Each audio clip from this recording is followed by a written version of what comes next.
జనవరి 18న చంద్రబాబు గారు గుడివాడ రాబోతూ ఉన్నారు.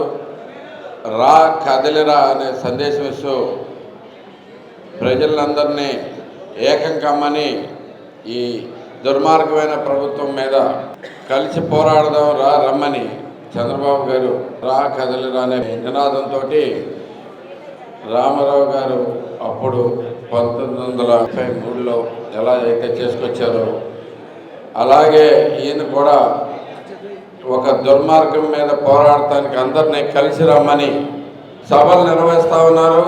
మనకు గుడివాడకి ప్రత్యేకమైన రోజు వచ్చింది. జనవరి 18 ఎన్టీ రామారావు గారి వర్ధంతి రోజు. ఆయనకి ఘనంగా నివాళులిచ్చే అవకాశం మన గుడివాడకి దక్కింది. మనమందరం రెడీగా ఉందాం. మనకు సహకరిస్తానికి నియోజకవర్గ ఇన్ఛార్జీలందరూ రెడీగా ఉన్నారు. అందరూ కూడా జన సమీకరణ మనకి ఇచ్చిన కోటా ప్రకారం చేస్తానికి రెడీగా ఉన్నారు. ఎన్టీ రామారావు గారికి ఘనమైన నివాళులు ఇవ్వాలంటే మనం కూడా 50,000కి ఒక్కళ్ళు కూడా తగ్గకుండా మొత్తం జన సమీకరణ చేయబోతున్నాం.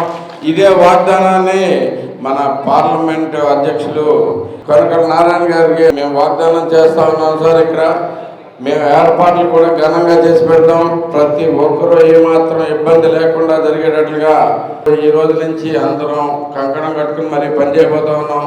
మీ అధ్యక్షతన ఇది అద్భుతమైన సభగా చరిత్రలో నిలిచిపోయేటట్లుగా అక్కడ జరగబోతా ఉంది. మన చంద్రబాబు గారు 54 రోజులు జైల్లో ఉండి నానా కష్టాలు పడి దాంట్లోంచి బయటకు వచ్చిన తర్వాత మొట్టమొదటిసారిగా గుడివాడ ప్రజలకి కనపడిపోతూ ఉన్నారు. ఈ అవకాశాన్ని ఉపయోగించుకోవడానికి ప్రజలందరూ కూడా చైతన్యవంతులై రెడీగా ఉన్నారు. దీన్ని మాత్రం మేము ఘనంగా నిర్వహిస్తామని మీ అందరికీ ప్రమాణం చేస్తూ ఉన్నాం. అలాగే మీ అందరినీ కూడా సాదరంగా ఆహ్వానిస్తూ ఉన్నాం.